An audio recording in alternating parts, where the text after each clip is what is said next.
Besok mendemo baris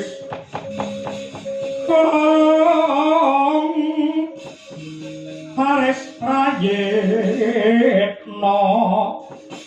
ya saranta wong ing Dwarawati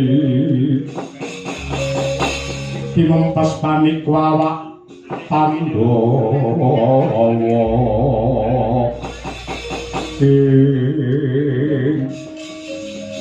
yen ora luput kang dadi panyawanku putra Madukara Bambang Wisageni ya pancen dasar kepara napa Wadayudana aku ingkang suwana ing Pendhapa Agung Negara Ngastina para kaki babar ana wigati apa Wisageni yen dene malah kaya apa anggonku suwana ngarsamu Wadayudana iki yektine nuruti apa kang dadi pandriting para kawula Ngastina tanise para kawula ing negara Ngastina iki sing rina wengi rumangsa kasiksa batine merga ora ana tandha tandane para pangarsa praja anggene ngayomi marang sagung para kawula dasih ing atase para kawula nandhang karuna larani sandhak lawan boga panandhine pajek malah saya diunggahake satengah paribasan nekak guru rampung teko semono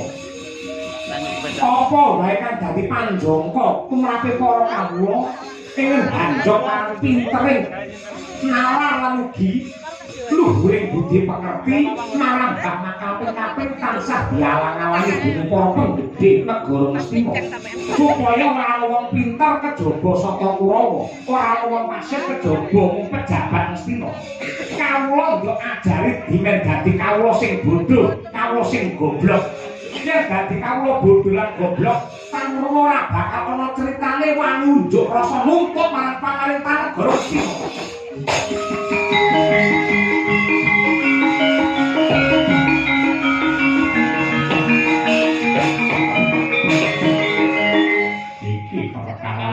iya bisa kowe wong jowo saka negara Ngastina parandene lar nang ndi sana parandene gak campur tangan tumrap lelakon iki kowe dudu wong Ngastina saru diluhur lamun tok campur tangan sik kok iso panjenenganmu kok lamun aku dudu wong Ngastina mongko aku iki yektine pra Ngastina Mergo aku putrane Kanjeng Rama Arjuna. Mari palungguhan iki aku tak ganti takon. Yen dene sing duwe hak menang kamukten negara Ngastina iki Pandhawa apa Kurawa? Yen pancen sing duwe hak kamukten negara Ngastina iki Pandhawa, kenapa sing dadi ratu kok Wadayudana? Yen pancen Ngastina iki hak menange para Kurawa. Dasare apa wewakone sing kepiye aku pengen ngerti.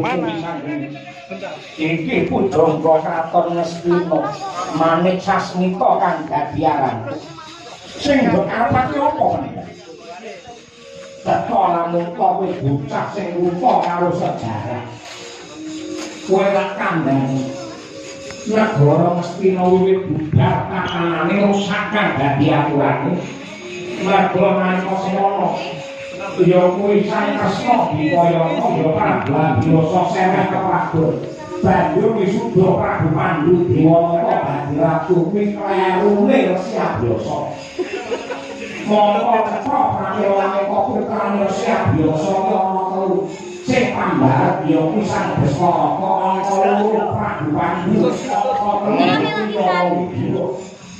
manut paugeran kubune sing kabehane ya kuwi saware ora Baskara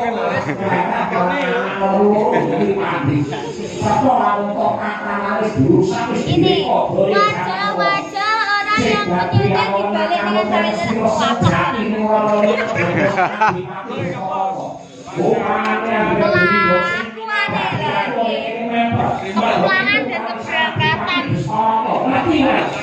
kedatangan dan kepulangan.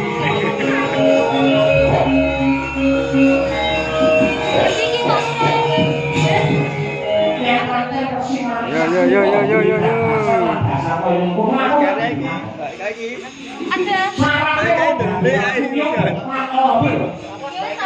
Ratu dadi ratu siji Wibowo, angka 2 Wicaksono, angka 3 Prasaja bilengan angka 4 ya kuwi Santosa. Santosa ki teges saksi. Santosa lair lan Santosa batin. Santosa lair ratu wadon cacat. Apa? Simbah Destara koke cacat apa? Denta rapunta kae pitaka netra cala bina karo kancane manang. Kok mau bergerak neh.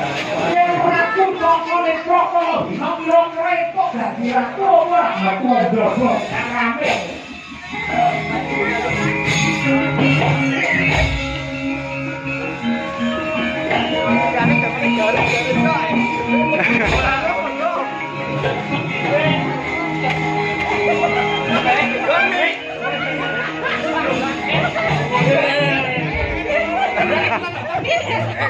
Berasnya abot.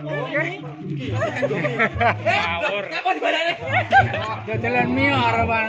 Bisa demi mugi wonten negari ngomong oleh Iwak Sampurwu. Mang perintah para sapa Kurawa mateni Wisangeni. Yen Wisangeni mudhar Janaka nganggo Pandhawa liyane melu ngenes pestaken dalu.